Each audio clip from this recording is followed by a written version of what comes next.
Welcome to this journey through one of the most disturbing cases recorded in the history of the Louisiana Bayou country. Before we begin, I invite you to leave in the comments where you're watching from and the exact time at which you're listening to this narration. We're interested to know in which places and at what times of day or night these documented accounts reach. In the autumn of 1899, the remote settlement of Lacombe's Landing became the center of events that would perplex medical authorities, challenge religious leaders, and ultimately resist all rational explanation for more than a century to come. The Bayou country of southeastern Louisiana at the close of the 19th century remained one of the most isolated regions in the continental United States. Unlike the bustling streets of New Orleans some 40 miles to the southwest, the network of slow-moving waterways, cypress swamps, and prairie tremblant that characterize this landscape created barriers as effective as mountain ranges in other parts of the country. According to a survey published in the New Orleans Daily Picayune, dated November 12, 1899, fewer than 800 souls inhabited the vast wetland region between Lake Pontchartrain and the Tangipahoa River, scattered across an area of nearly 200 square miles. Travel between settlements required intimate knowledge of bayou channels that shifted with seasonal flooding, and most families lived weeks or months without contact with anyone beyond their immediate neighbors. The isolation was not merely physical, but temporal, as if these waterways existed outside the march of progress that characterized the approaching 20th century. Lacombe's Landing took its name from the French trapper who established a trading post there in the 1840s. Though by 1899, no trace of Lacombe himself remained beyond the weathered sign that marked the shallow landing where pirogues and small flatboats could be tied. The settlement consisted of 7 families spread along a 3-mile stretch of Bayou Lacombe, with homes built on the few patches of slightly elevated ground that remained above water even during spring floods. Bald cypress and tupelo gum trees rose from the black water, their massive trunks creating a canopy that kept the waterways in perpetual twilight, even at midday. According to the diary of Father Augustine Moreau, the itinerant priest who visited the settlement 4 times yearly, the residents of Lacombe's Landing were predominantly descendants of French Acadians, with a few German immigrant families who had come to Louisiana in the 1880s seeking agricultural opportunities in a landscape that proved far less hospitable than the promotional pamphlets had suggested. The Kuhn family arrived at Lacombe's Landing in the spring of 1897. Heinrich Kuhn, 42 years old, had immigrated from the Rhineland region of Germany in 1882, initially settling in New Orleans, where he worked as a bookkeeper for a cotton export firm.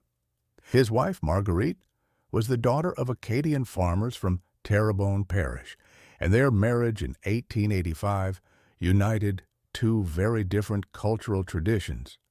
The couple had 4 children: Ernst, age 13, Clara, age 11, Wilhelm, age 8, and the youngest, Johanna, who was 5 years old in the autumn of 1899. According to property records preserved in the St.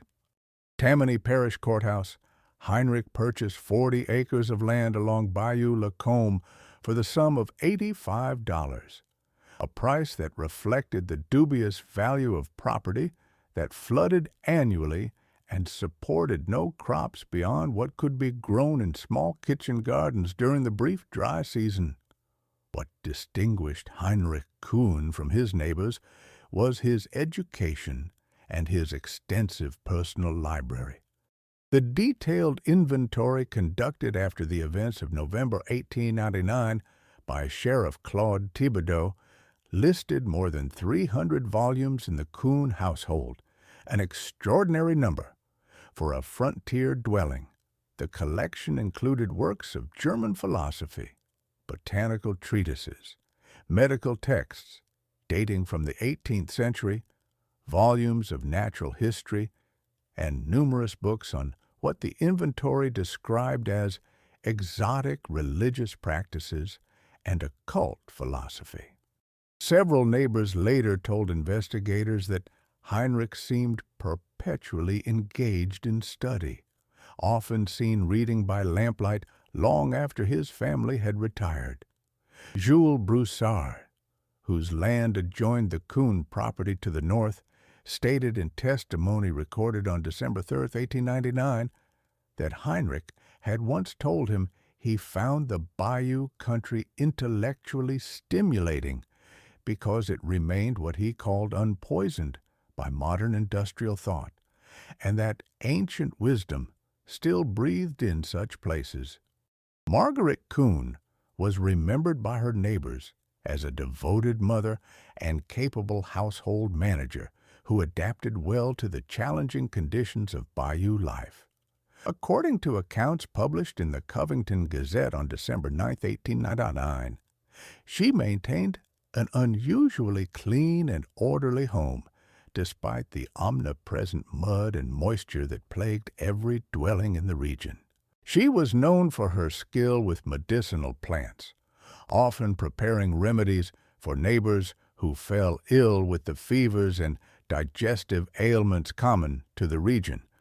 The wife of Etienne Boudreau, one of the French Acadian families at Lacombe's Landing, recalled that Marguerite had cured her youngest son of a persistent cough using a preparation of elderberry and wild cherry bark in the winter of 1898.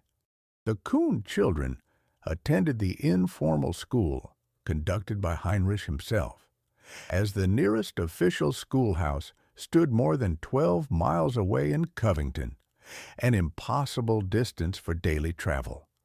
The first indication that something had changed within the Kuhn household emerged in late May of 1899. Marie Boudreau, who lived approximately 1 mile south of the Kuhn property, mentioned to her husband that she had not seen Marguerite Kuhn at Sunday services at the small chapel that Father Moreau maintained on his quarterly visits. While irregular church attendance was not uncommon in such an isolated region, Marie noted that Marguerite had been one of the most faithful attendees, never missing a service when the priest made his rounds. When Marie visited the Kuhn home on June 4, 1899, to deliver eggs as part of the informal barter economy that sustained the settlement, she found Marguerite sitting on the porch in her nightdress at 2 in the afternoon. According to Marie's testimony given to Dr. Laurent Beaumont on November 25, 1899, Marguerite seemed not to recognize her at first, staring with an expression Marie described as both vacant and intensely focused on something beyond normal vision. More troubling still was Marguerite's physical appearance. Marie noted that her neighbor appeared to have lost considerable weight, her face showing a gauntness that had not been present a month earlier. Marguerite's hands, Marie observed, bore numerous scratches and what appeared to be insect bites that she had scratched until they bled. When Marie expressed concern and asked if Marguerite was unwell, the response she received caused her such unease that she mentioned it to 3 different neighbors over the following weeks. Marguerite had replied in what Marie described as a voice that seemed to echo as if coming from a great distance, that she was learning to listen properly for the first time in her life. When Marie asked what she meant, Marguerite turned to face the dark water of the bayou, visible through the cypress trees, and said that the swamp had been speaking all along, but no one had known the language. She added that it was patient, that it had been waiting decades for someone to finally understand, and that it had chosen her as its voice. Heinrich Kuhn appeared from inside the house at that moment and quickly ushered his wife indoors, apologizing to Marie and explaining that Marguerite had been suffering from what he termed a nervous disorder brought on by the oppressive heat and isolation. He assured Marie that he was treating his wife with tonics and that she would recover with rest. According to Marie's account, Heinrich looked exhausted himself, with dark circles under his eyes and an agitated manner that seemed quite unlike his typically reserved demeanor. Marie noticed that Heinrich's fingers were stained with ink, as if he had been writing extensively, and she glimpsed through the open door numerous papers scattered across the table inside. Throughout the summer months of 1899, other neighbors began to notice unusual circumstances surrounding the Kuhn family. Etienne Boudreau, who often fished the bayou in the early morning hours, reported seeing lights moving through the Kuhn property well after midnight on multiple occasions. In testimony recorded in the official investigation, Etienne stated that on the night of July 16, 1899, he witnessed what appeared to be a lantern moving along the water's edge near the Kuhn house at approximately 2 in the morning. More inexplicable was that the light seemed to move in a pattern back and forth along a specific section of the shoreline, as if someone was searching for something or marking boundaries. When Etienne rowed closer to investigate, the light was extinguished immediately, leaving him alone in the absolute darkness of the moonless night.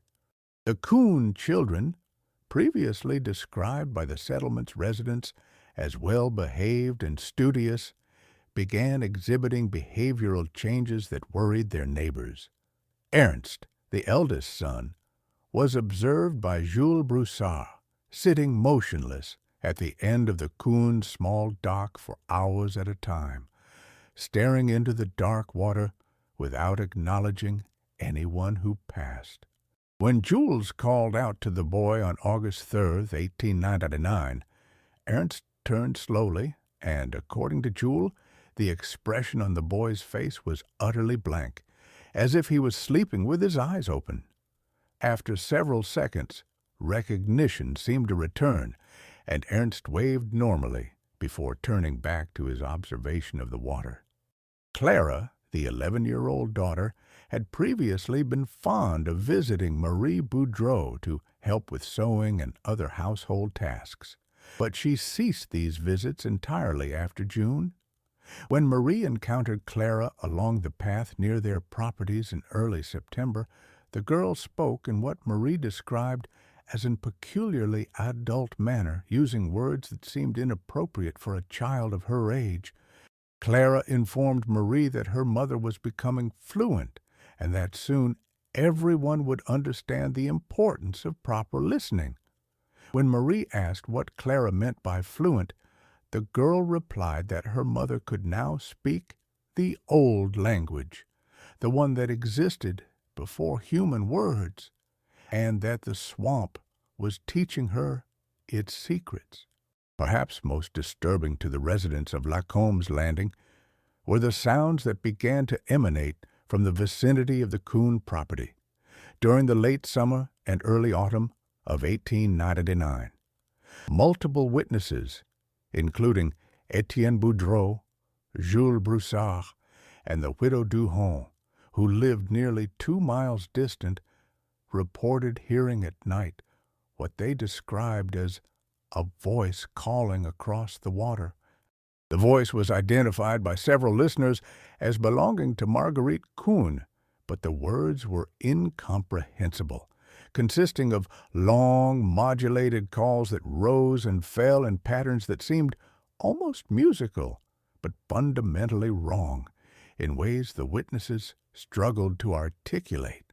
Etienne Boudreau compared the sounds to the call of a loon, but stretched out and layered with multiple tones, occurring simultaneously in a manner that human vocal cords should not have been able to produce.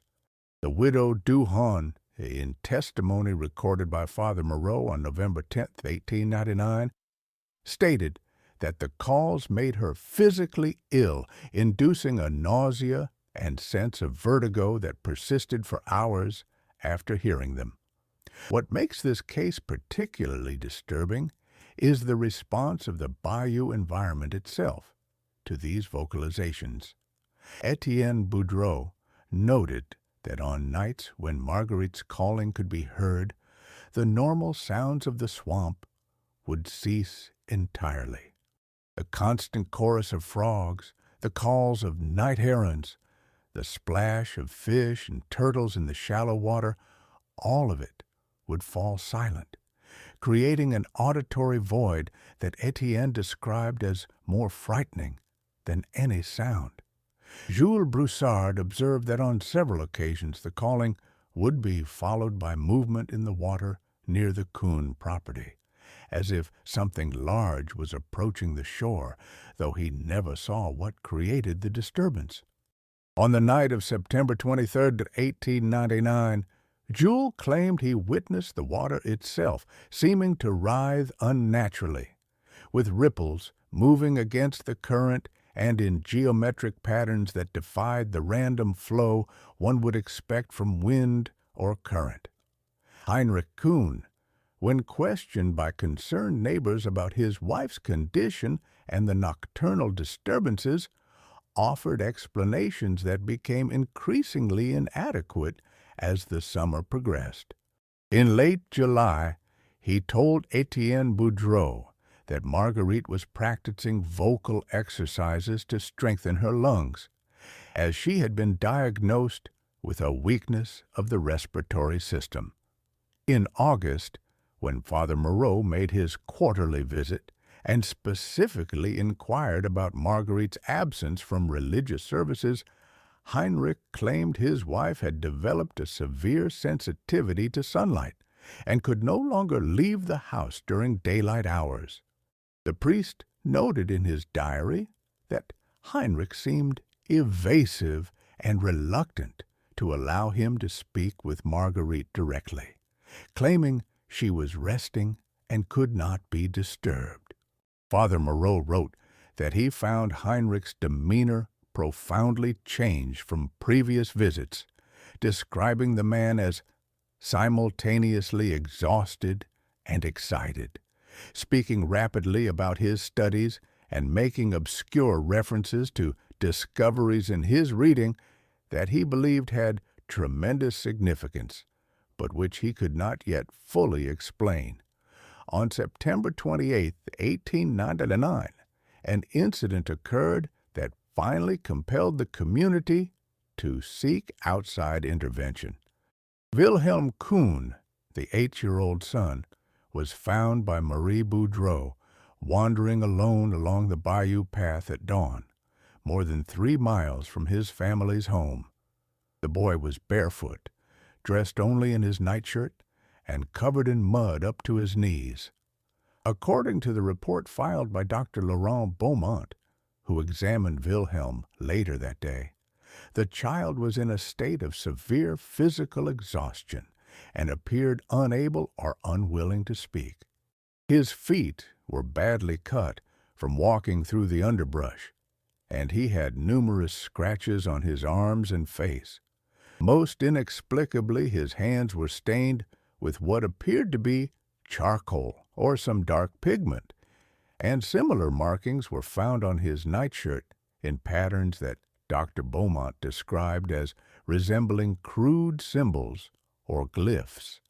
Marie Boudreau took Wilhelm to her home and attempted to clean and feed him while sending her husband to fetch Dr. Beaumont from Covington.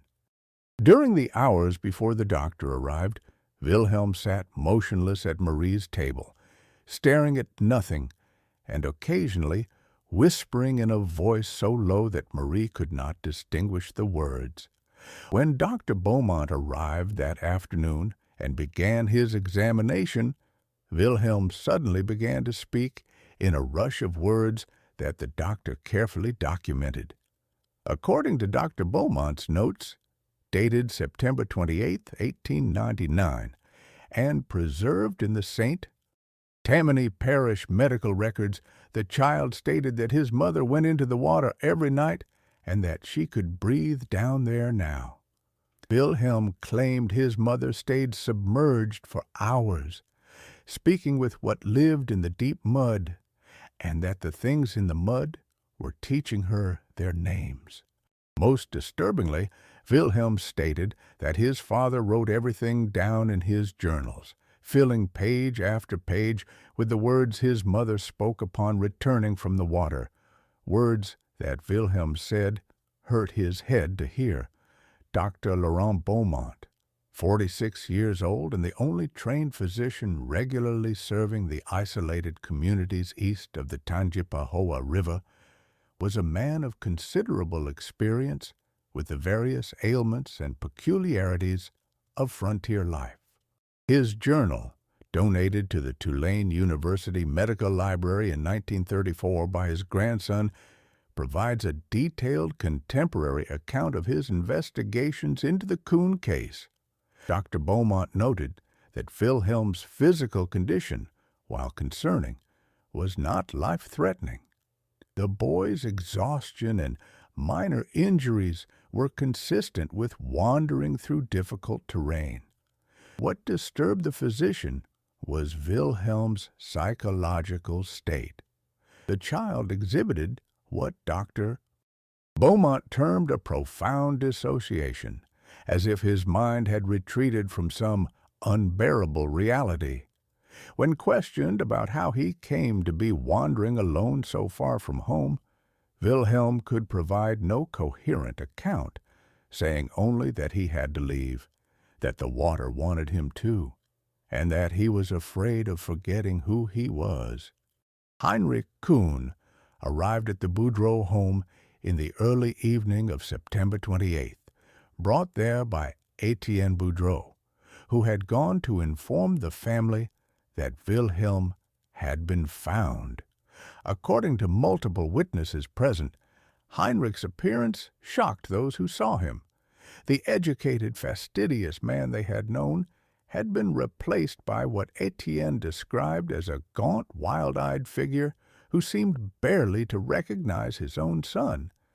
Heinrich's clothes were stained and disheveled, his hair uncombed, and he carried with him a leather satchel that he clutched protectively against his chest. When Dr. Beaumont insisted on speaking privately with Heinrich about Marguerite's condition and the circumstances in the Kuhn household, Heinrich became agitated, insisting that no one could understand the importance of what was occurring, that his wife had been chosen for something extraordinary, and that he was documenting phenomena that would revolutionize humanity's understanding of consciousness and communication. Dr. Beaumont, with the support of Father Moreau, who had been summoned urgently to the settlement, convinced Heinrich to allow a visit to the Kuhn home to examine Marguerite.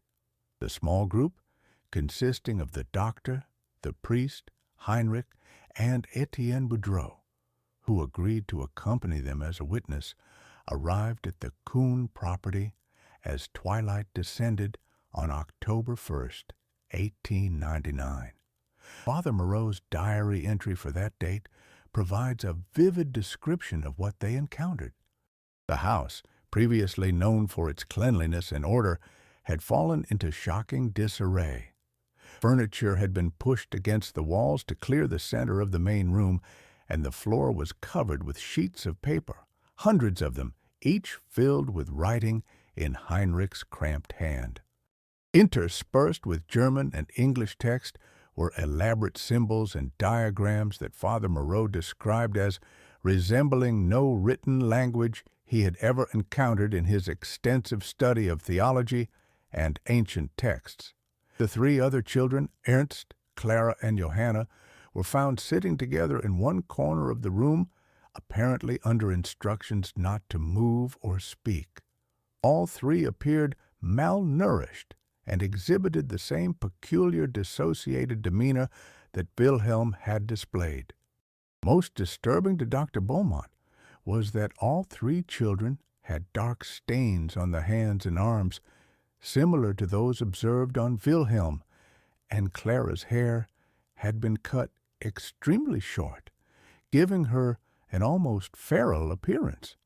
When Dr. Beaumont attempted to examine the children, Heinrich became highly agitated, stating that they were in no danger, that they were merely observers to their mother's transformation, and that soon they too would understand what was being revealed. Marguerite Kuhn was not initially visible in the house. When Father Moreau asked Heinrich where his wife was, the man gestured toward the rear door that opened toward the bayou. Following Heinrich through the door, the group emerged onto a small cleared area that sloped down to the water's edge. According to the testimony later provided by all three witnesses, what they saw defied immediate comprehension. Marguerite Kuhn stood waist-deep in the black water of the bayou, approximately 20 feet from shore, absolutely motionless.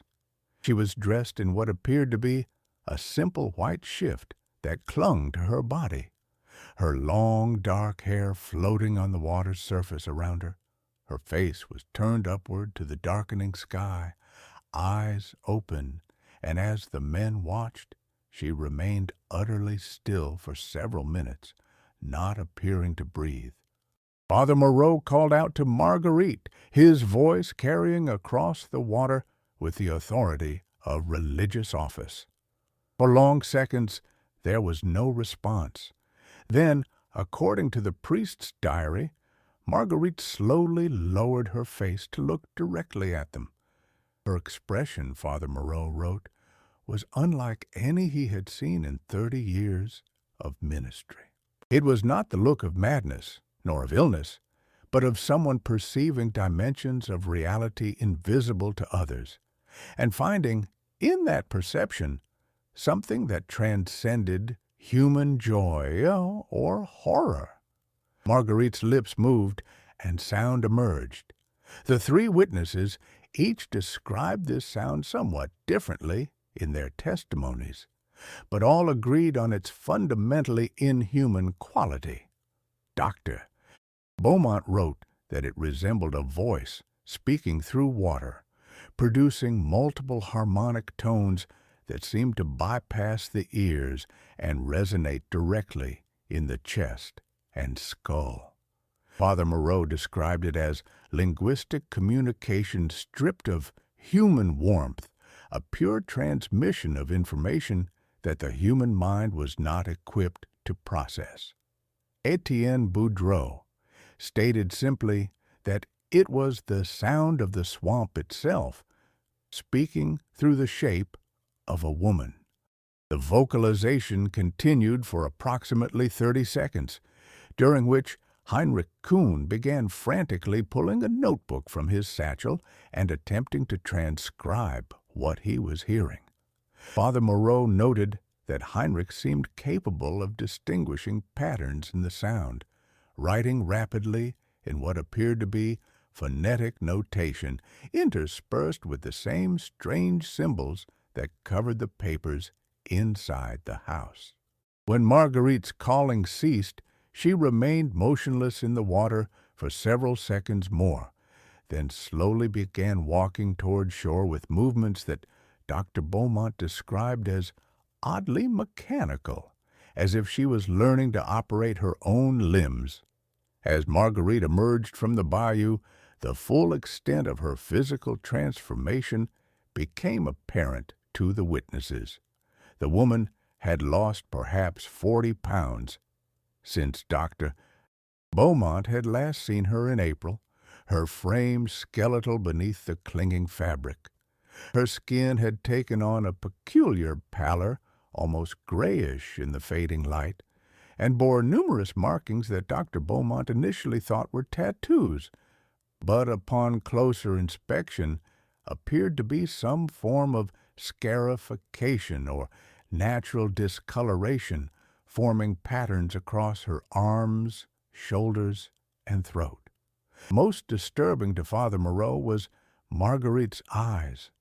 The priest wrote that they had changed in some indefinable way, as if the person who had once looked through them had vacated, leaving the organs still functional, but serving a different purpose, like windows in an abandoned house, suddenly occupied by something that had no prior experience of windows.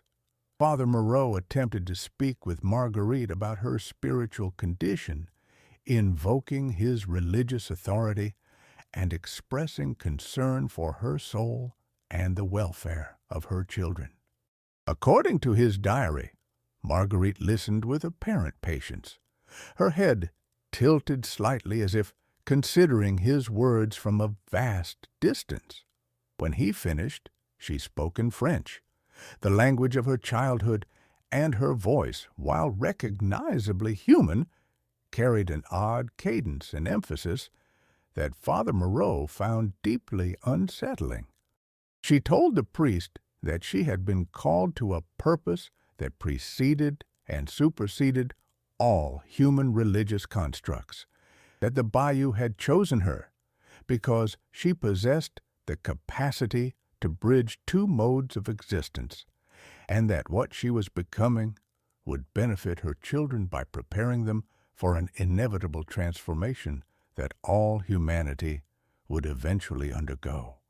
She added that she harbored no malice toward Father Moreau or his beliefs, but that he represented a misunderstanding of creation, believing spirit to exist separately from the material world, when in truth they were the same substance expressing itself through different temporal densities. Dr. Beaumont, trained in the emerging field of psychological medicine, attempted to approach Marguerite's condition from a medical perspective. He asked her about her physical health, her sleep patterns, her dietary habits, attempting to establish whether her behavior stemmed from malnutrition, fever, or some form of toxic exposure common in the swamp environment. Marguerite responded to each question with disconcerting specificity, explaining that she no longer required significant amounts of food because she had learned to absorb nutrients directly through her skin when submerged, that sleep had become unnecessary as her consciousness no longer followed the circadian patterns of terrestrial life, and that what Dr. Beaumont would categorize as toxins were in fact the chemical vocabulary through which the ancient intelligences of the swamp communicated. She stated that every marsh, every wetland, every slow-moving waterway on Earth contained awareness that predated human consciousness by millions of years, and that such awareness had been patiently observing humanity since the first humans wandered near water's edge, waiting for the species to develop sufficient complexity to receive communication. Heinrich Kuhn, during this entire exchange, continued his frantic notation, filling pages with his transcription of Marguerite's words and adding what he termed contextual analysis.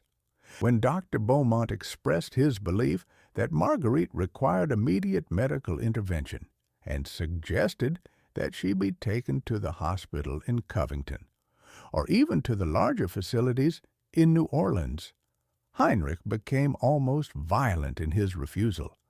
He stated that his wife was not ill, but evolving, that she was being initiated into knowledge that empirical science had dismissed as superstition, and that removing her from proximity to the bayou at this critical juncture would be tantamount to murder.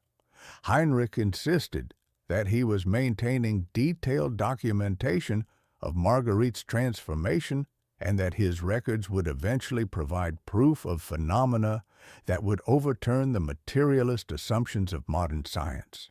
The confrontation on the evening of October 1st, 1899, concluded with an uneasy compromise. Dr. Beaumont and Father Moreau, lacking any legal authority to remove Marguerite from her home against her husband's wishes and unable to prove that she posed an immediate danger to herself or others, extracted a promise from Heinrich that he would ensure the children were properly fed and cared for. They also convinced Heinrich to agree to a follow-up visit in 1 week, at which time Dr. Beaumont would conduct a more thorough examination of the entire family. Etienne Boudreau agreed to check on the Kuhn household daily and report any deterioration in conditions.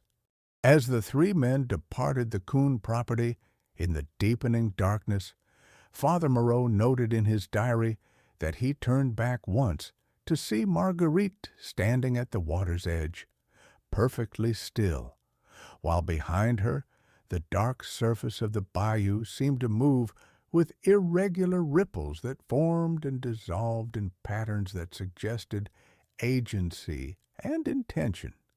Over the following week, Etienne Boudreau fulfilled his promise to monitor the Kuhn family, though his daily visits became increasingly brief as the atmosphere at the property became, in his words, increasingly unwholesome. He reported that Heinrich seemed to sleep very little, spending his time filling notebook after notebook with his observations and translations. The children remained in their dissociated state, moving and eating when directed, but showing little independent initiative or emotion. Most troublingly, Marguerite's nocturnal immersions in the bayou appeared to be increasing in duration. Etienne observed on the night of October 5th that Marguerite entered the water at approximately 9 in the evening and had not emerged by the time he departed at midnight, prompting him to fear she had drowned. When he returned at dawn, however, he found Marguerite sitting on the porch, completely dry, while Heinrich filled pages with what Etienne assumed was a transcription of whatever his wife had communicated during her nighttime submersion. Jules Broussard, whose property bordered the Kuhn land, reported phenomena even more difficult to rationalize. On the night of October 6, 1899, Jules claimed to have witnessed lights beneath the water near the Kuhn property, not the reflection of lanterns, but luminescence emerging from the depths, pulsing in slow rhythms that Jules compared to breathing or a heartbeat. He stated that the lights were visible for nearly an hour, during which time Marguerite's calling could be heard, and that, in response to the calling, the lights grew brighter and appeared to move closer to shore. Jules admitted to investigators that he had consumed alcohol that evening and could not be certain his observations were accurate, but the widow Duhon, who lived some distance away and claimed to be entirely sober, reported seeing similar lights from her property on the same night, describing them as foxfire or swamp gas, but acknowledging that their pattern of appearance seemed to coincide precisely with Marguerite's vocalizations. On October 8, 1899, Dr. Beaumont returned to the Kuhn property for his scheduled follow-up examination, this time accompanied by Father Moreau and Sheriff Claude Thibodeau from Covington. The sheriff's presence indicated the growing official concern about the situation. Sheriff Thibodeau, a pragmatic man in his 50s, with little patience for what he termed swamp superstitions, approached the visit as a welfare check on the children and an assessment of whether any laws were being violated. What the three men discovered that morning exceeded their worst expectations and would eventually require multiple official investigations to document properly. The Coon house had deteriorated significantly in the single week since the previous visit. The smell inside, according to all three witnesses, was overwhelming, a combination of mildew, decay, and something more organic and disturbing that Sheriff Thibodeau compared to the odor of a slaughterhouse. The papers that had covered the floor were now supplemented by what appeared to be specimens collected from the bayou, mud, plant matter, dead fish, and other aquatic creatures, all arranged in careful patterns that Heinrich insisted represented a language of physical objects that Marguerite had taught him to construct. The children were found in an even more alarming state than the previous week. Ernst and Clara appeared catatonic, responding to direct questions only with what Dr. Beaumont termed echolalia, simply repeating the last word of any question asked. Young Johanna, the 5-year-old, was the only child who seemed to retain some awareness, and she informed Dr. Beaumont that her mother had promised they would all go into the water together soon and that they would never be hungry or frightened again. Heinrich Kuhn presented the documentation he had compiled over the preceding months, insisting that Sheriff Thibodeau and Dr. Beaumont examine his findings. The notebooks, later entered into evidence and preserved in the St. Tammany Parish archives, contain hundreds of pages combining Heinrich's observations with his attempts to create a lexicon of what he believed was a non-human language. The entries began relatively coherently in late May of 1899, noting that Marguerite had begun to hear what she described as voices in the water, and that she felt compelled to listen more carefully. By June, the entries indicated that Marguerite believed she was beginning to understand a form of communication that occurred below the threshold of normal human hearing, transmitted through vibration and chemical signals in the water itself. Heinrich's academic background in German philosophical idealism led him to interpret his wife's experiences through the lens of transcendental consciousness, theorizing that she was accessing what he termed the Platonic realm of pure information that underlies material existence. By July, the notebooks reflected Heinrich's growing belief that Marguerite was not suffering from delusion or madness, but was genuinely receiving information from a non-human source.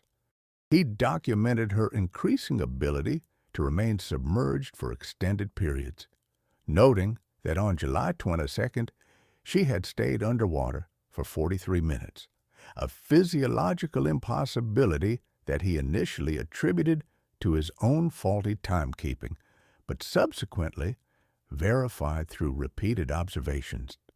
Heinrich theorized that Marguerite was developing the capacity for cutaneous respiration, absorbing oxygen directly through her skin as amphibians do, though he acknowledged this explanation was inadequate to account for the full range of her transformations.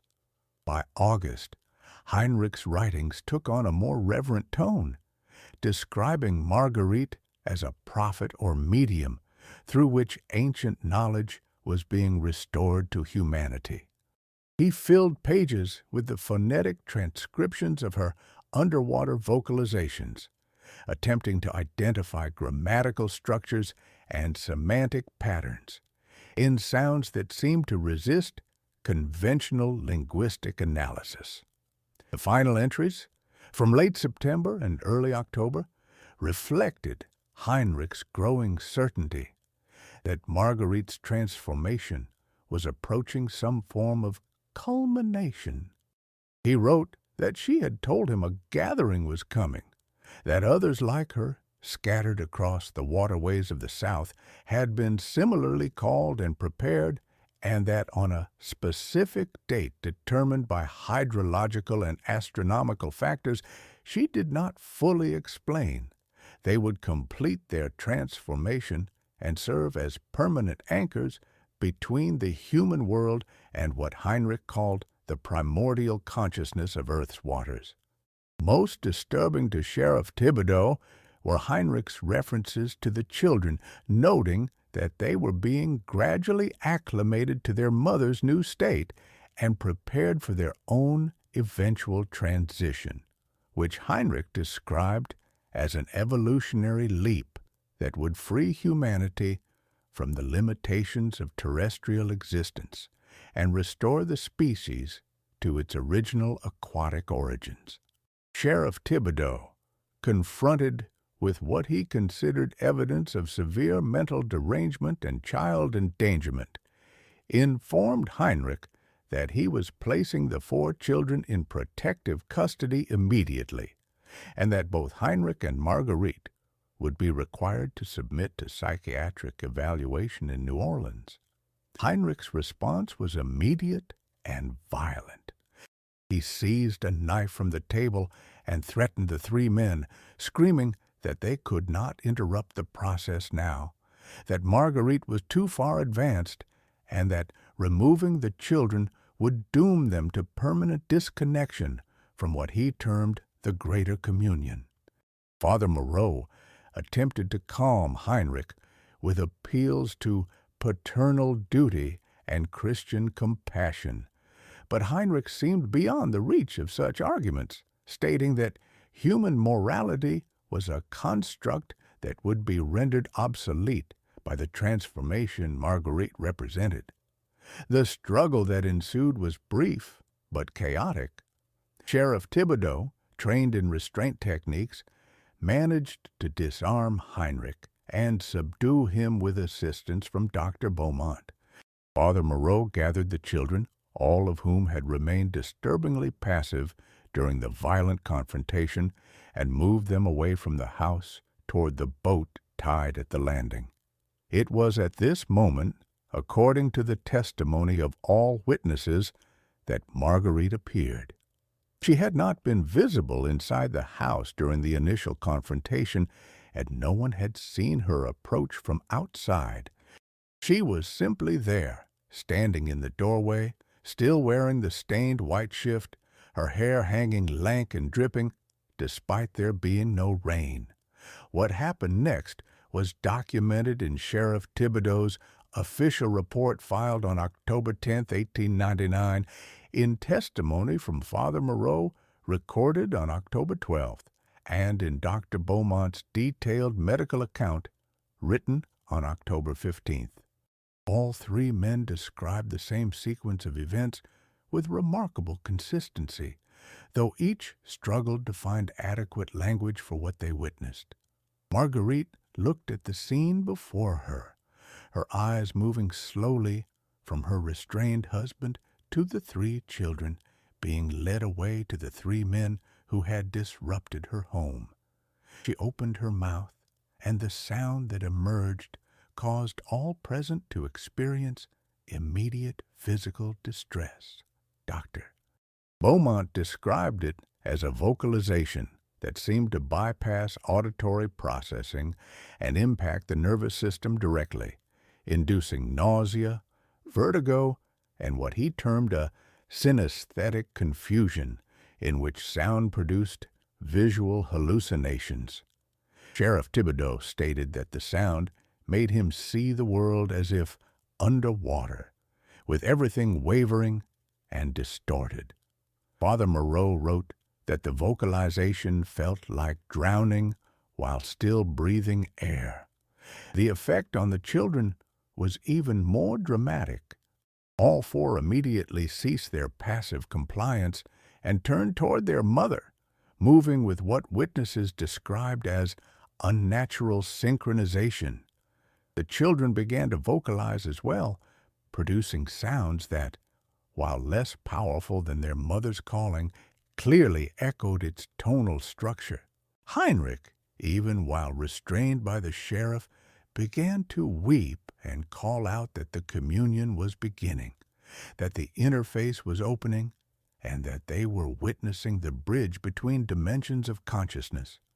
Most inexplicable was the response of the bayou itself.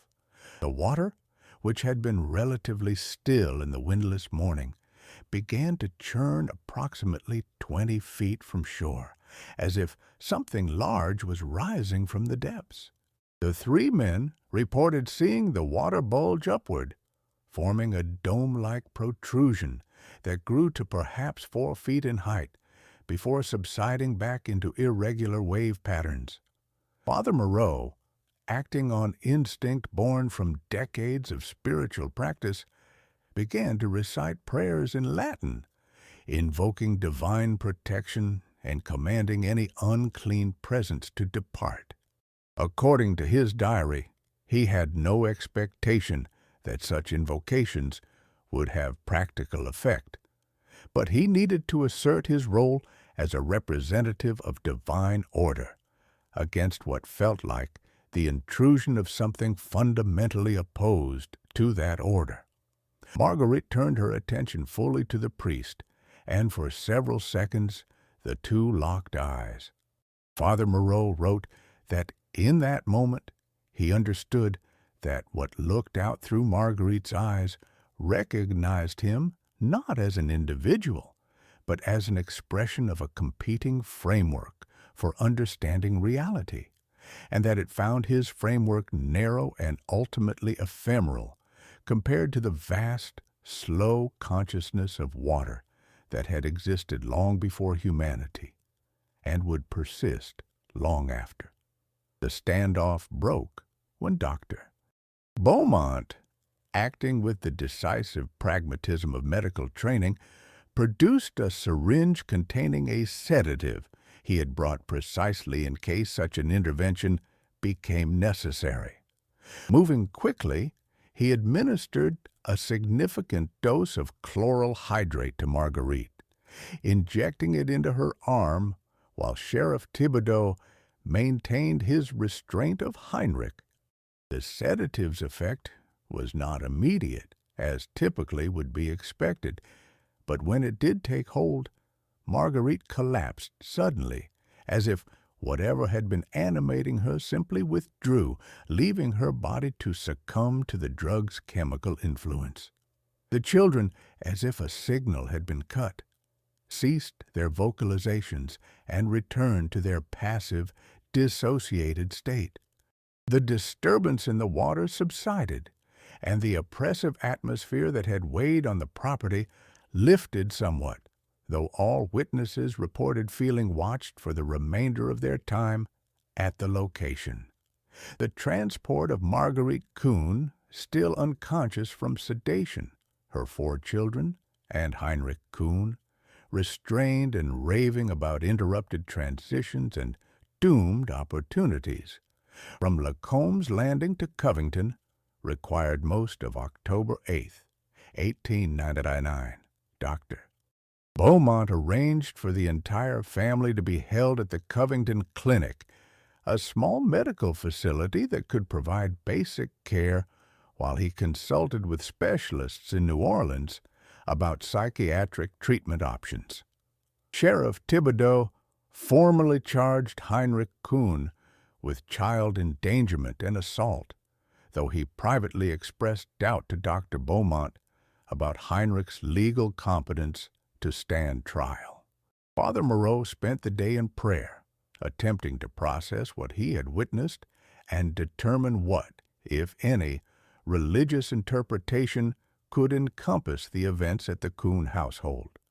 The examination of Marguerite Kuhn, conducted by Dr. Beaumont on October 9, 1899, after she regained consciousness, produced medical findings that he found deeply troubling from a scientific standpoint.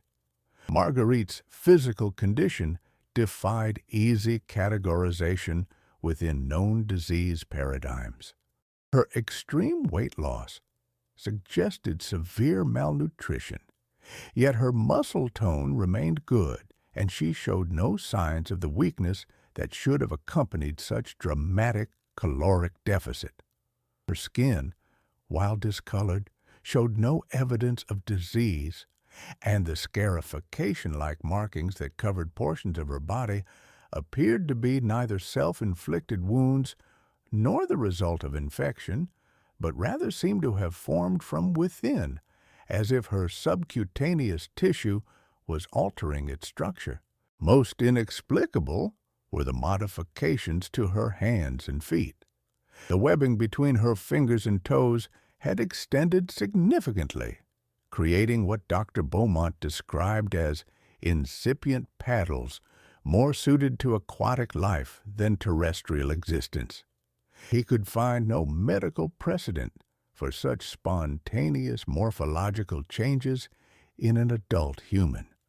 Marguerite's respiratory function presented additional anomalies. Dr. Beaumont observed that her breathing rate was significantly slower than normal, approximately 6 breaths per minute compared to the typical 12 to 18, yet her blood oxygenation, as assessed through observation of her skin tone and mucous membranes, appeared adequate. He noted that when Marguerite was placed in a bath as part of his examination, she immediately submerged her face and remained underwater for 8 minutes, before Dr. Beaumont, alarmed, pulled her to the surface. Marguerite seemed annoyed by the interruption and informed the doctor that she found being submerged more comfortable than breathing air, which she described as harsh and abrasive to her lungs. Dr. Beaumont's attempts to understand these changes through conventional medical frameworks led him to speculate about possible hormonal disorders, neurological abnormalities, or toxic exposures. But none of these hypotheses adequately explained the comprehensive nature of Marguerite's transformation. More disturbing still were Marguerite's mental state and her communications with Dr. Beaumont during his examination. She demonstrated no signs of the confusion, memory impairment, or disorganized thinking typical of severe mental illness. On the contrary, she spoke with perfect lucidity and coherence, describing her experiences in detailed phenomenological terms. She explained to Dr. Beaumont that what had occurred was not illness or madness, but an awakening to modes of perception and communication that existed outside the narrow bandwidth of human sensory apparatus. She stated that the bayou, and indeed all wetlands, contained what she called distributed consciousness, a form of awareness that existed not in discrete brains, but in the chemical and vibrational exchanges occurring constantly in the water, mud, and plant matter. This consciousness, she explained, operated on time scales that made human life appear as brief flickers, and it perceived reality in ways that incorporated dimensions human neurology could not process without significant modification. Marguerite told Dr. Beaumont that she had been chosen because she possessed an unusual neurological structure, what she termed a thinner barrier between the organized chaos of human thought and the deeper, slower patterns of planetary consciousness. She explained that her transformation was teaching her body to interface with aquatic awareness, allowing her to serve as a translator between human and non-human intelligence. She insisted that this was not supernatural or occult, but entirely natural, an aspect of biology that human science had overlooked because of its obsessive focus on discrete organisms rather than ecosystems as integrated conscious systems. Most troubling to Dr. Beaumont was Marguerite's complete absence of distress about her condition. She showed no desire to return to her previous state, no concern for her family in conventional terms, and no fear of death or transformation. She spoke of her children with what seemed like affection filtered through vast distance, noting that they would have opportunities she was preparing for them, chances to transcend the limited suffering of human existence and merge with something more ancient and enduring. The children's examination revealed significant malnutrition and psychological trauma, though the specific nature of that trauma was difficult to classify. All four exhibited symptoms consistent with what modern psychology would term dissociative disorders, showing emotional flattening, reduced responsiveness to environmental stimuli, and confusion about basic biographical information. Young Wilhelm, who had been the first to be removed from the family, showed the most improvement during his week away from his parents, gradually recovering some normal childhood behaviors and responsiveness. The three children taken on October 8th remained in their dissociated states, responding minimally to questions and showing little interest in food, play, or interaction with caregivers. All three needed to be carefully monitored to ensure they consumed adequate nutrition and did not injure themselves through inattention to their surroundings. Heinrich Kuhn, evaluated by Dr. Beaumont and by Dr. Marcus Aldrich, a specialist in mental diseases from New Orleans who arrived in Covington on October 11th, presented a complex diagnostic challenge. He demonstrated none of the classic signs of insanity as understood in the late 19th century. He was oriented to time, place, and person. His memory was intact, and his reasoning processes, while based on premises most would reject, followed logical progressions. Dr. Aldrich, in his written evaluation dated October 30th, 1899, concluded that Heinrich suffered from what French psychiatrists had recently termed folie à deux, a condition in which delusional beliefs are shared between two closely associated individuals. However, Dr. Aldrich acknowledged that this diagnosis was imperfect, as Heinrich's beliefs, while bizarre, were not entirely inconsistent with his wife's observable physical changes, which remained medically unexplained. The legal and medical authorities faced a significant dilemma. Marguerite Kuhn had committed no crime, and despite her extraordinary condition, could not be held indefinitely without her consent unless she was deemed an immediate danger to herself or others. Heinrich Kuhn faced criminal charges, but his mental competence to stand trial was questionable, and the specific harms to the children, while evident, were difficult to categorize as deliberate abuse versus the consequences of shared delusion. The children required prolonged care and recovery, but the legal basis for permanently separating them from their parents was uncertain given the unprecedented nature of the case. After extensive consultation, documented in letters preserved in the St. Tammany Parish archives, the authorities decided that Marguerite would be transferred to the Louisiana Retreat, a psychiatric hospital in New Orleans, for extended observation and treatment, that Heinrich would be held at the Covington facility under medical supervision rather than incarceration, and that the children would be placed temporarily with Catholic Charities pending assessment of their parents' future competence. On the evening of October 15, 1899, as preparations were being made to transport Marguerite to New Orleans the following morning, she escaped from the Covington Clinic. The circumstances of her escape remain unexplained in official records. The single attendant assigned to monitor her room reported that he checked on her at approximately 9 in the evening and found her lying peacefully in bed. When he returned 30 minutes later, the room was empty. The window, which had been locked, stood open. The room was on the second floor, suggesting a drop of approximately 15 feet to the ground below, yet no evidence of injury or struggle was found.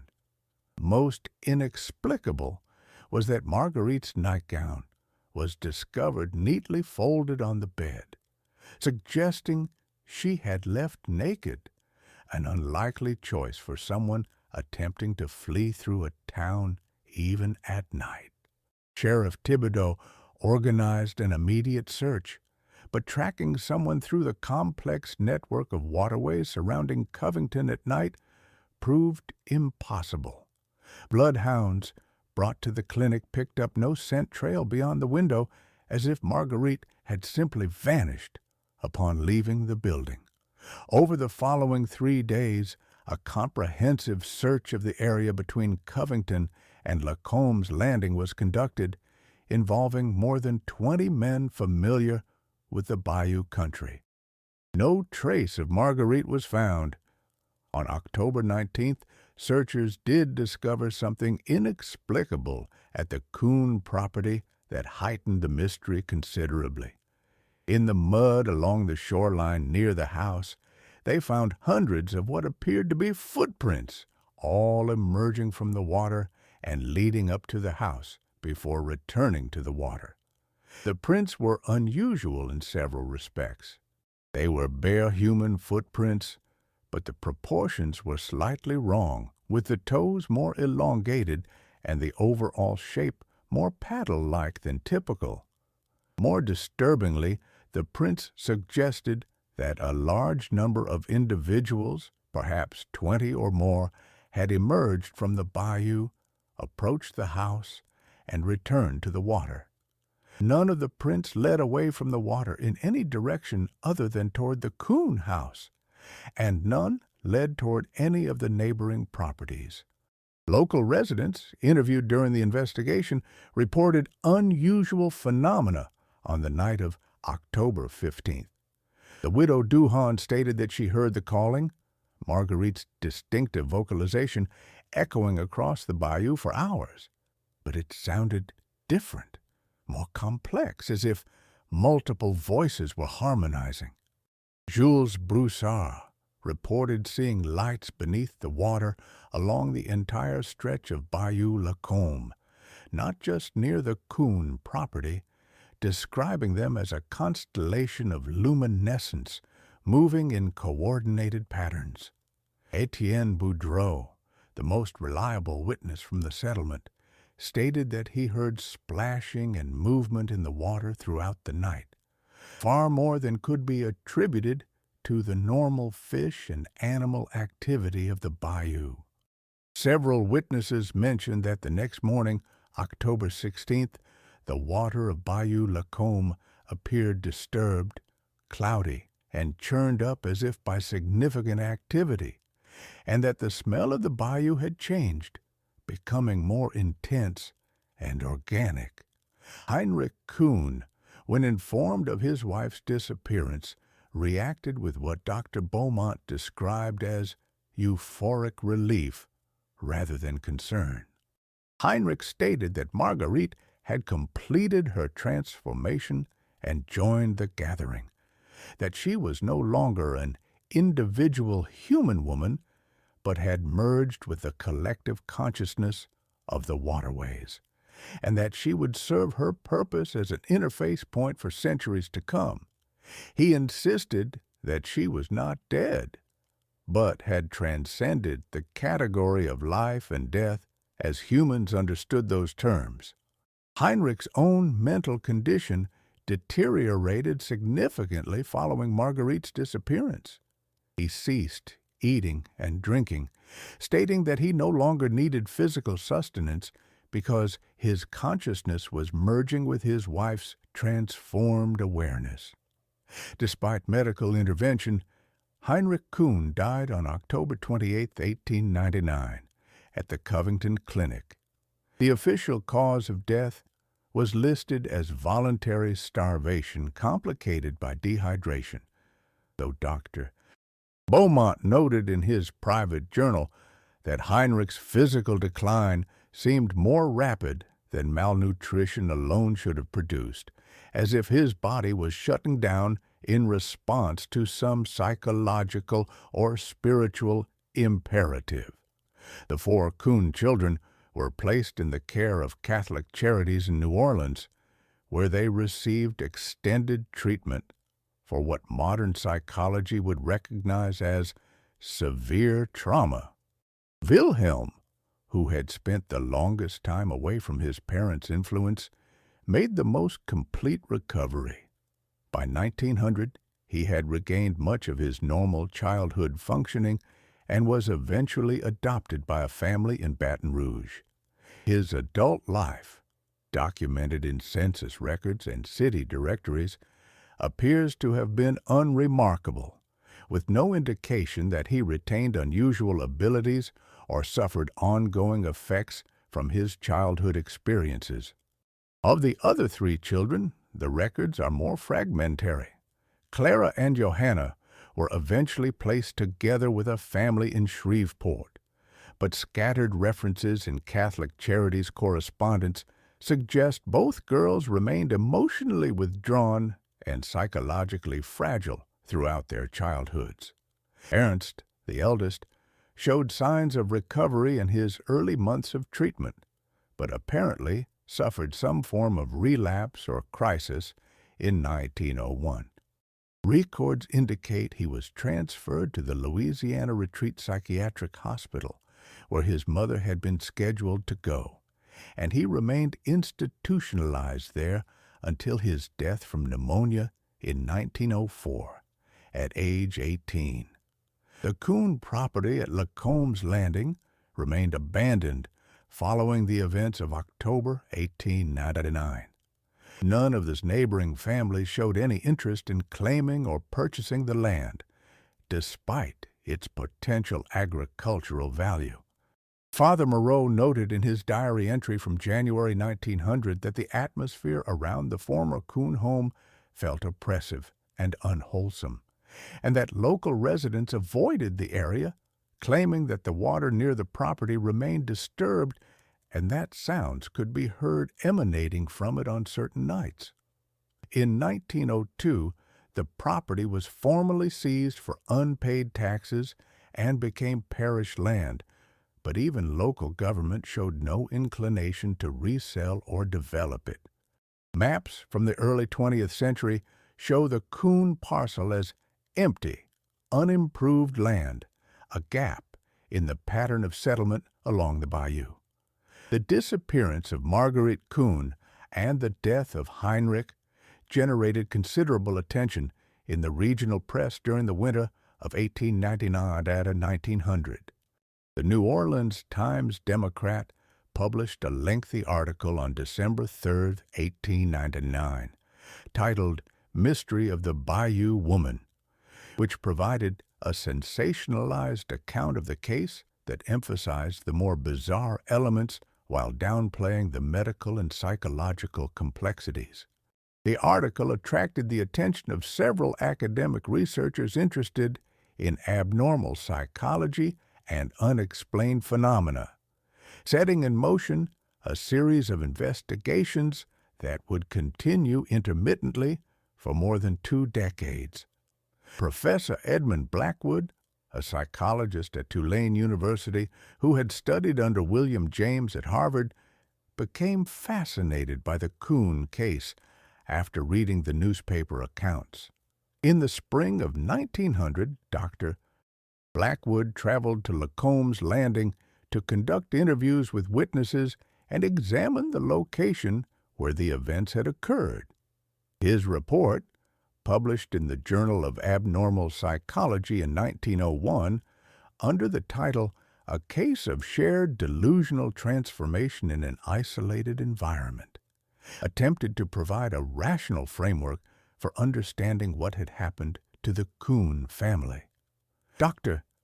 Blackwood theorized that Marguerite had suffered from a rare form of psychosis triggered by the extreme isolation and environmental stresses of Bayou life, and that her husband's intellectual predispositions had made him susceptible to adopting and elaborating upon her delusions.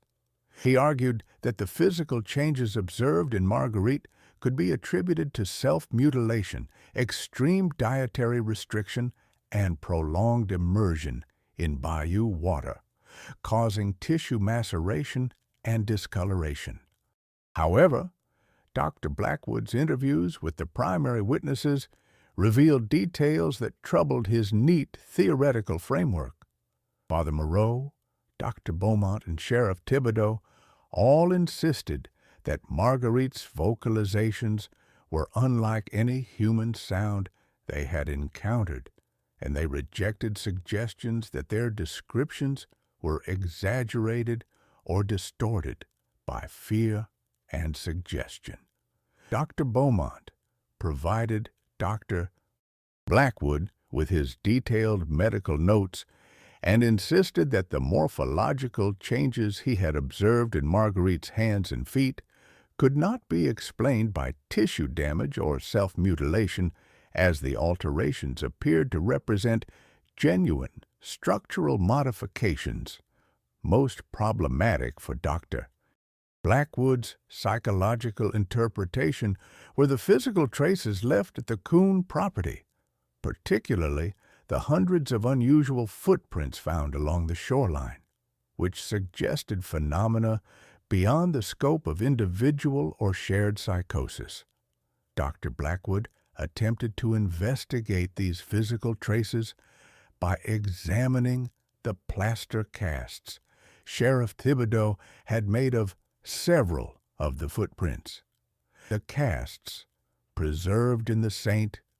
Tammany Parish Sheriff's Office until they were transferred to the Louisiana State Museum in 1947, show prints that are recognizably human in general structure, but display proportions that forensic analysis has repeatedly confirmed are outside the normal range of variation.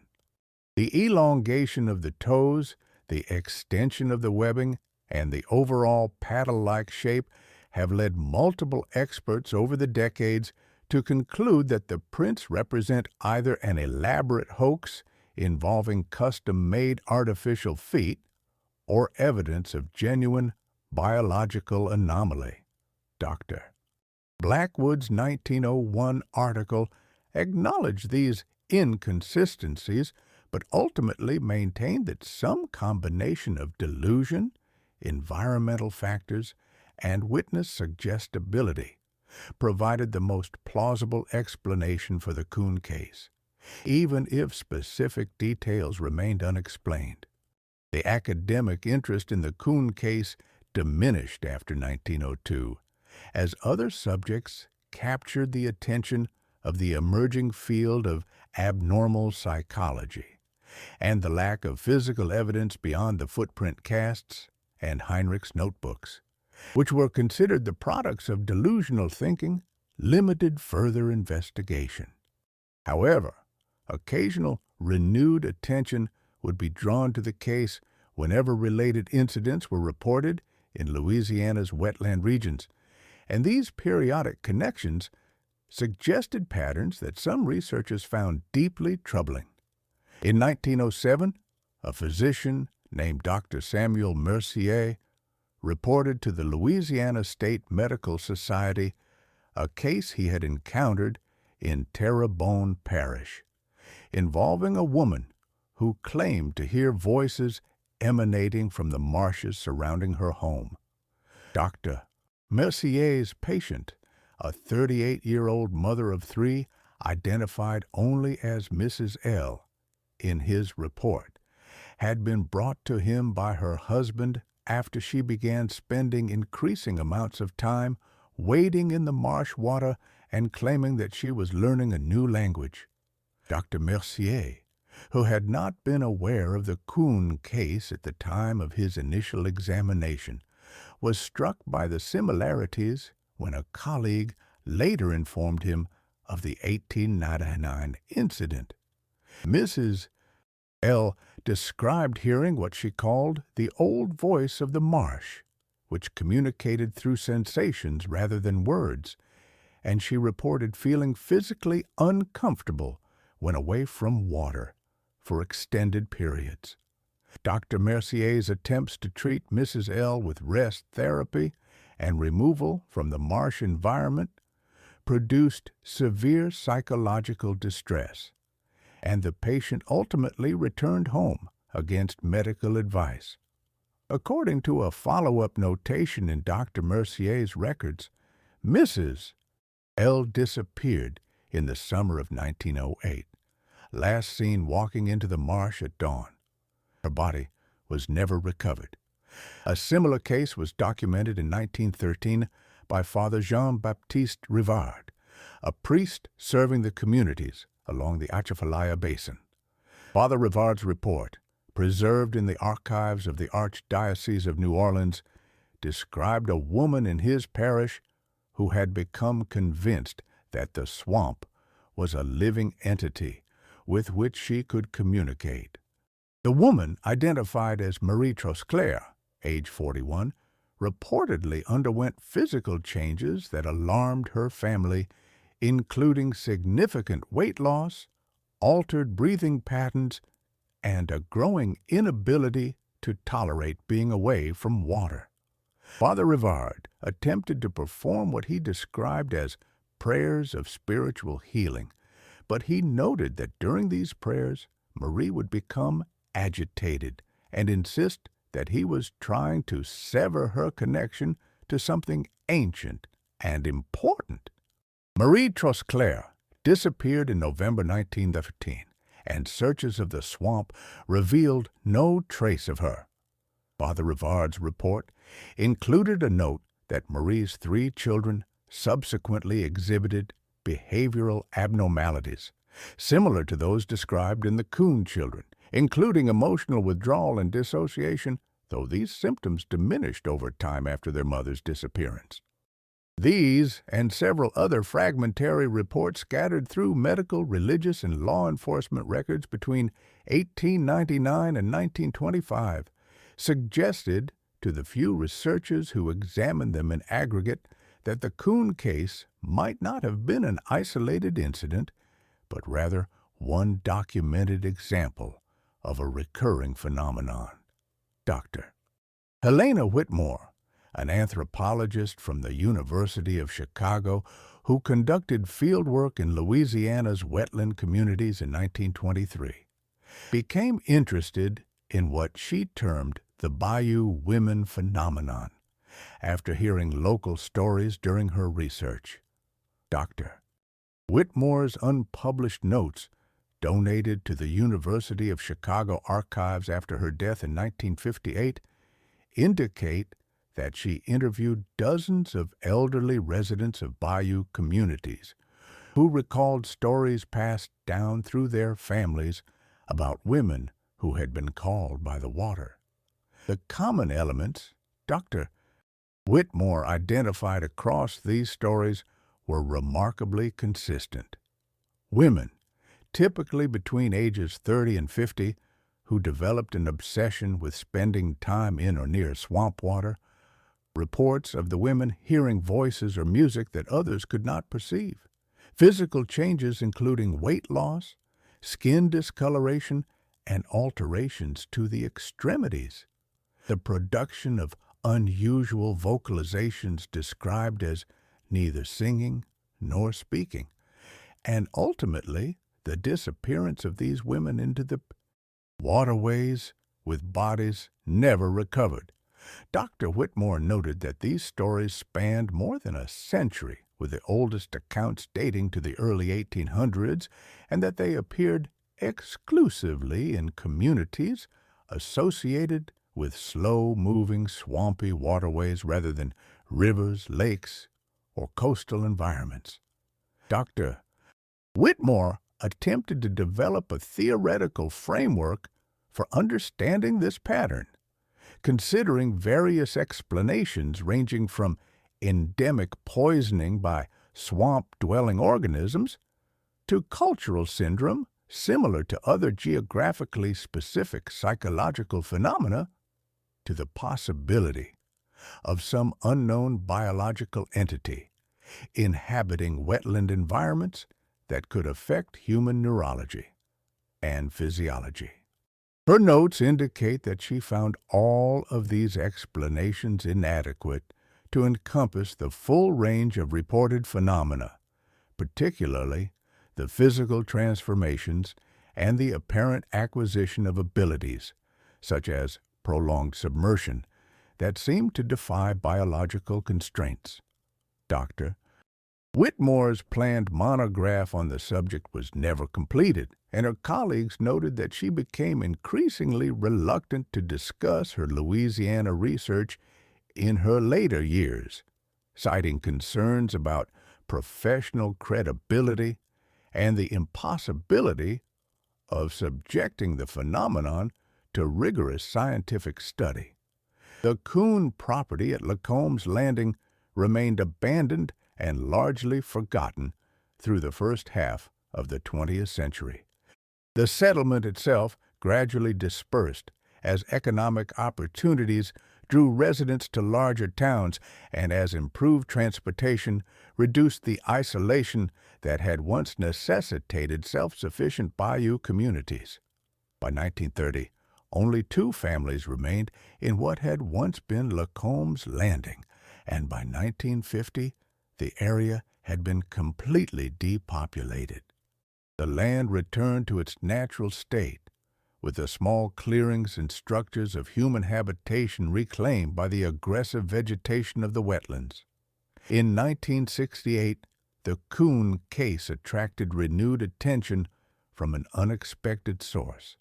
Dr. Marcus Delacroix, a biologist at Louisiana State University, studying the ecology of cypress swamps, encountered references to the case while researching the history of human settlement patterns in the Bayou country.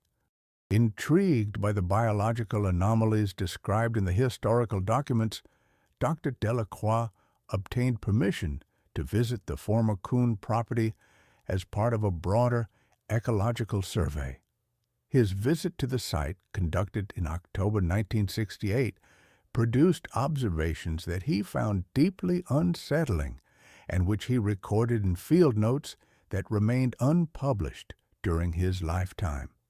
Dr. Delacroix noted that the area immediately surrounding the former Coon house exhibited unusual ecological characteristics. The vegetation pattern differed from adjacent areas, with certain aquatic plant species present in anomalous abundance, while others typical to the region were entirely absent. Water samples taken from the bayou near the site showed chemical compositions that varied slightly but measurably from samples taken a quarter-mile upstream and downstream, though Dr. Delacroix could not identify the source of these variations. Most inexplicably, Dr. Delacroix reported that acoustic measurements taken at the site revealed low-frequency vibrations in the water that followed regular, almost rhythmic patterns. Now, unlike the random acoustic signatures typical of natural waterways. He noted in his field journal that these vibrations occurred most strongly at night and that when he remained at the site after dark to take measurements, he experienced severe nausea and disorientation that forced him to leave. Dr.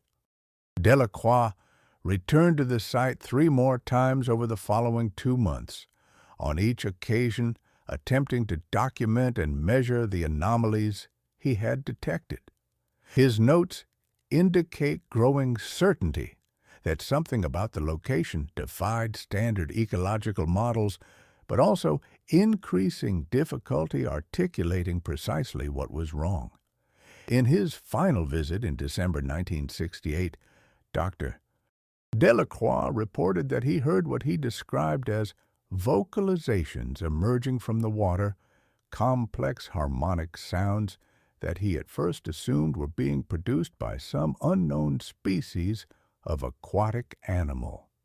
However, when he attempted to record these sounds with sensitive audio equipment, the recordings captured only irregular static and extremely low-frequency rumbling, below the range of normal human hearing. Dr. Delacroix wrote that despite the inadequacy of the recordings, he could clearly hear while at the site what sounded like voices, not speaking any recognizable language, but conveying nonetheless a sense of communication, of information being transmitted. Following his December visit, Dr. Delacroix ceased his investigation of the Coon site. His official publications made no mention of his observations there, and colleagues who knew about his visits reported that he was reluctant to discuss them in any detail. In a letter to a former graduate student written in 1972, discovered among Dr. Delacroix's papers after his death in 1989, he wrote that he had encountered at the Coon site something that challenged his fundamental assumptions about the boundaries between living and non-living systems, and that he feared his observations there had been influenced by suggestion and expectation based on the historical accounts he had read. He wrote that he could not rule out the possibility that wetland environments contained forms of organization and perhaps even agency, that current biological science lacked the conceptual frameworks to recognize, but that pursuing such speculation would destroy his professional credibility and advance understanding no further, without evidence that could be independently verified. The modern era has seen occasional renewed interest in the Coon case from investigators of paranormal phenomena, cryptozoologists, and amateur historians, though none have produced significant new evidence or insights. The archives at Tulane University and the Louisiana State Museum contain the primary documentary record. Heinrich Kuhn's notebooks, with their elaborate attempts to transcribe and interpret Marguerite's vocalizations, the medical records compiled by Dr. Beaumont, Father Moreau's diaries, Sheriff Thibodeau's reports, and the plaster casts of the anomalous footprints. These materials attract sporadic examination by researchers from various disciplines, each attempting to extract from the fragmentary evidence some coherent explanation for what occurred in the autumn of 1899. The site of Lacombe's Landing itself remains accessible only by boat, as the area was never connected to the road network that developed through the 20th century. The few visitors who make the journey, typically researchers or curious individuals who have encountered the historical accounts, report that the location retains an atmosphere of unease that is difficult to dismiss as mere suggestion. The bayou water in the area appears darker than in adjacent regions, with a peculiar stillness that persists even when wind creates ripples and waves throughout the surrounding waterways. Local guides who have been hired by various researchers over the decades report reluctance to remain at the site after sunset, citing an oppressive feeling and the sense that the water is observing them.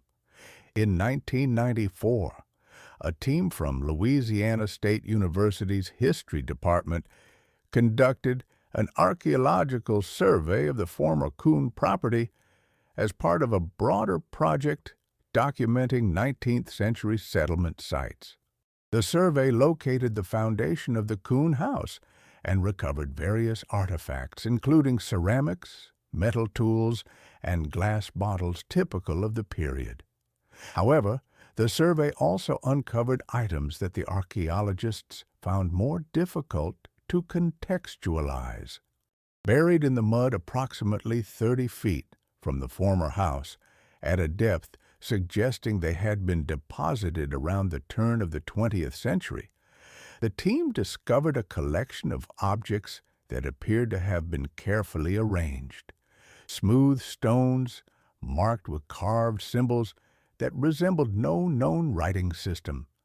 Bones from various aquatic animals organized in geometric patterns, and what appeared to be a bundle of human hair preserved by the anaerobic conditions of the bayou mud. The excavation report noted these findings but offered no interpretation, classifying them simply as ritual objects of unknown purpose.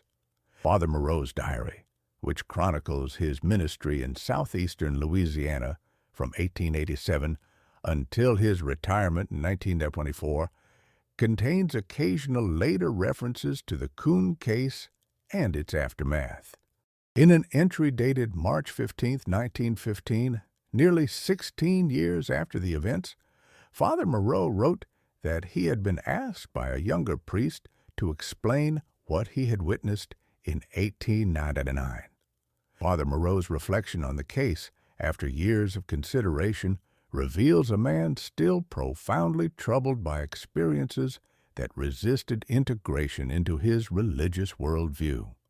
He wrote that he had spent his ministry believing that reality could be divided into categories of natural, human, and divine, and that each category was distinct and comprehensible.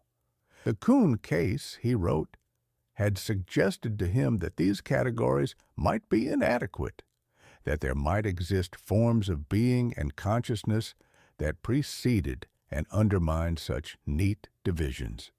He noted that he continued to believe in the existence and sovereignty of God, but that his certainty about the limits of creation and the impossibility of other forms of awareness had been fundamentally shaken. Father Moreau wrote that he sometimes wondered whether Marguerite Coon had indeed discovered something real, some actual intelligence embedded in the ancient waterways, and whether her tragedy was not in madness, but in being chosen for a form of communion that human consciousness was not equipped to survive intact. Dr. Laurent Beaumont's later life and career were marked by his continued interest in cases involving unexplained physiological changes and altered states of consciousness. His personal papers, preserved at the Tulane University Medical School, contain copies of correspondence with physicians across the South regarding cases that bore some similarity to Marguerite Coon's transformation, though none as dramatic or well-documented. In a letter written in 1923 to a colleague at Johns Hopkins University, Dr. Beaumont reflected on the limitations of medical knowledge in explaining cases like Marguerite's. He wrote that modern medicine had achieved extraordinary success in understanding mechanisms of disease by reducing them to specific pathological processes at the cellular and chemical level, but that this reductionist approach might be inadequate for phenomena that involve the complex interaction between human neurology and environmental factors in ways that transcended simple cause and effect. Dr. Beaumont admitted that he had never developed a satisfactory medical explanation for Marguerite's physical changes, and that the morphological alterations he had documented in his 1899 examination remained for him evidence of biological possibilities that current scientific frameworks could not accommodate. The 4 Coon children, whose early lives were so dramatically shaped by their parents' experiences, left little trace in the historical record beyond their years in institutional care. Wilhelm Coon, The youngest son, who achieved the most complete recovery, lived until 1962, spending his adult life as a hardware store manager in Baton Rouge. The brief obituary published in the Baton Rouge State-Times made no mention of his extraordinary childhood, identifying him simply as a longtime resident and business owner, survived by his wife and 3 children. Genealogical research has identified several dozen living descendants of Wilhelm Kuhn, none of whom appear to have been affected by or even aware of their connection to the events of 1899 at Lacombe's Landing. The fate of Ernst, Clara, and Johanna Kuhn remains more obscure. Ernst's death in institutional care in 1904 is documented in Louisiana retreat records, which note that he suffered from chronic melancholia and dissociation and never fully recovered his capacity for independent living. Clara and Johanna's lives after leaving the care of Catholic Charities are difficult to trace definitively. Records suggest that Clara may have married in 1912 and moved to Texas, while Johanna may have remained in Louisiana until at least 1920. But the documentary evidence is fragmentary and uncertain. Whether either woman lived with lasting psychological effects from their childhood trauma, or whether they carried forward any unusual abilities or sensitivities, cannot be determined from available records. The scholarly assessment of the Kuhn case has evolved over the decades since 1899, reflecting changing paradigms in psychology, anthropology, and the cognitive sciences. Early 20th century interpretations emphasized individual psychopathology and shared delusion, attempting to fit the case into categories of mental illness recognized at the time. Mid-20th century analyses incorporated cultural and environmental factors, considering how isolation, cultural beliefs, and exposure to the unique conditions of Bayou life might have contributed to the family's extraordinary experiences. More recent examinations, particularly from researchers interested in consciousness studies and anomalous cognition, have suggested that the case might represent an example of altered states of consciousness, induced by environmental factors that affected Marguerite Kuhn's neurology in ways that produced genuine changes in perception and possibly even physical capability, though such interpretations remain highly speculative and controversial. What remains undeniable across all scholarly assessments is that something occurred at Lacombe's Landing in 1899 that profoundly affected everyone who encountered it, and that resisted, then and now, complete explanation within conventional frameworks. The primary witnesses, all men of education and professional standing, maintained until their deaths the accuracy of their observations, even when those observations suggested impossible phenomena. The physical evidence, limited though it is, continues to trouble those who examine it. Heinrich Kuhn's notebooks, with their elaborate attempts to create a lexicon of non-human language, represent either the products of intricate delusion or the sincere effort of an intelligent man to document something genuinely anomalous. The footprint casts remain in museum storage, their unusual morphology unexplained by any confirmed biological process. The Bayou country of southeastern Louisiana, much changed by oil and gas development, canal construction, and coastal erosion since the turn of the 20th century, retains nonetheless its fundamental character as a landscape where water and land interpenetrate, where boundaries are fluid, and where the natural world maintains an alien presence that resists human comprehension and control. The few communities that still exist in the remote waterways are populated by people who live with intimate awareness of the swamp's power and strangeness.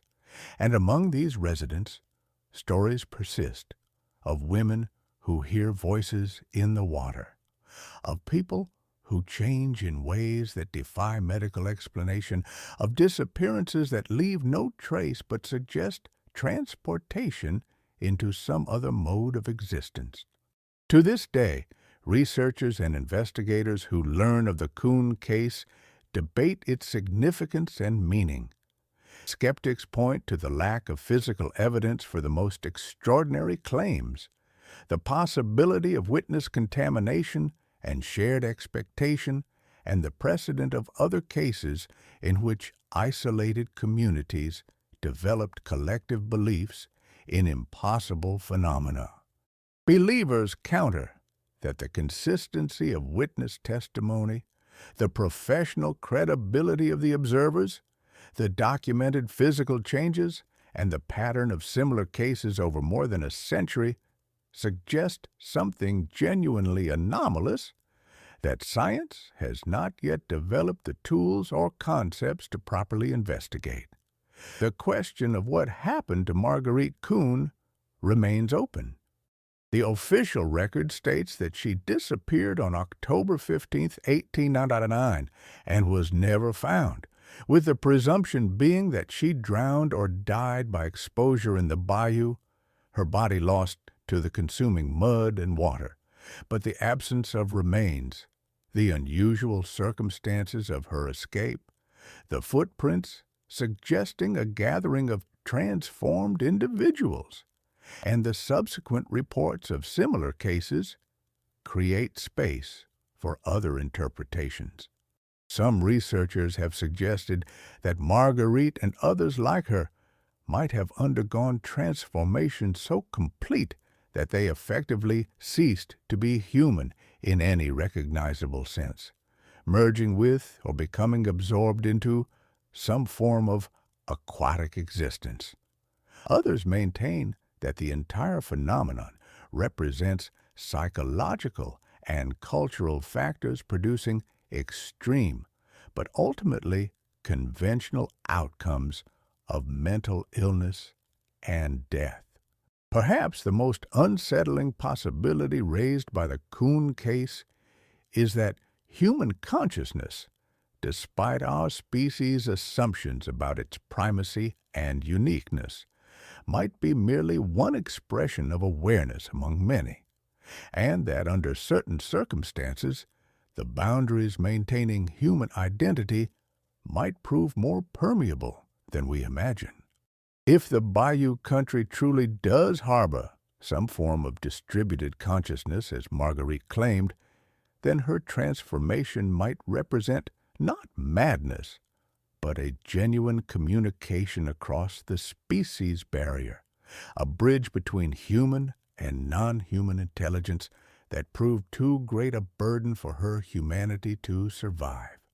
In this interpretation, Marguerite Coon would be neither victim nor mad woman, but explorer, someone who ventured into territories of consciousness and being that most humans never approach, and who paid the ultimate price for that exploration by losing herself in what she discovered. The legacy of the Coon case persists in the academic literature on anomalous phenomena, in the folklore of Louisiana's wetland communities, and in the continued mystery surrounding certain aspects of human consciousness and our relationship to the natural world. The case serves as a reminder that despite scientific progress and technological advancement, there remain experiences and phenomena that resist easy categorization, that challenge our assumptions about the boundaries between possible and impossible, and that suggest that the world may contain more strangeness than our comfortable categories allow. Whether one interprets the events of 1899 at Lacombe's Landing as tragedy born of mental illness as elaborate hoax or misperception, or as genuine encounter with something unknown and unknowable, the documented facts remain. A woman changed in ways that troubled experienced medical observers. A family was destroyed by experiences they could neither fully explain nor escape. Witnesses whose credibility is difficult to dismiss testified to phenomena that seemed to violate natural law.